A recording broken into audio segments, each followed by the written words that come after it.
చాలా అద్భుతమైనటువంటి insurance schemes తీసుకొస్తాం, కేసీఆర్ గారు ఇచ్చేటటువంటి రైతు బీమా బాలేదని చెప్పినారు అధ్యక్ష. మరి ఇవాళ ప్రభుత్వాన్ని క్వశ్చన్ చేస్తూ ఉన్నాం అధ్యక్ష, ఈ సంవత్సరానికి రైతు బీమా ఉన్నట్టా లేదా, ప్రభుత్వం నుంచి ప్రీమియం కట్టినరా కట్టలేదా, రైతు బీమా కాకపోతే అంతకన్నా మంచి స్కీమ్ ఏమన్నా ఇస్తున్నారా ఇస్తలేదా, తెలంగాణ రైతాంగానికి విస్పష్టంగా ప్రభుత్వం ఒక ప్రకటన చేయాలని చెప్పి కోరుతా ఉన్నాం అధ్యక్ష. అట్లనే అధ్యక్ష minimum support price minimum support price అధ్యక్ష మేనిఫెస్టోలో ఏం ప్రామిస్ చేశారంటే అధ్యక్ష, వడ్లకు, పత్తికి, షుగర్ కేన్కి, టర్మరిక్కి, అన్ని పంటలకు మినిమం సపోర్ట్ ప్రైస్ ఇస్తామని చెప్పినారు అధ్యక్ష.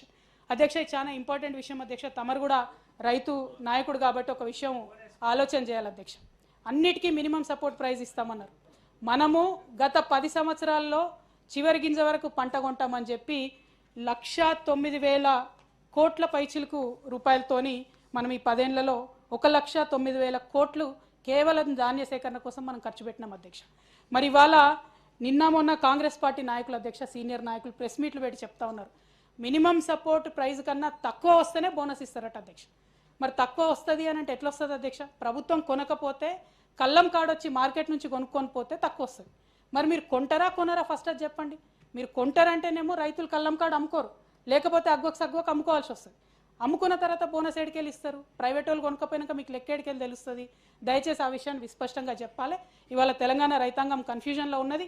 మేము 10 ఏళ్లలో 1,09,000 కోట్లతోని ధాన్య సేకరణ చేసినాం అధ్యక్ష. కరోనా టైంలో కూడా కేసీఆర్ గారు చేసినారు, వారి చిత్తశుద్ధి నిరూపించుకున్నారు. మరి కాంగ్రెస్ పార్టీ బోనస్ విషయంలో ఒక విస్పష్టమైనటువంటి ప్రకటన ఇక్కడ చేయాలని చెప్పి మేము డిమాండ్ చేస్తూ ఉన్నాం అధ్యక్ష.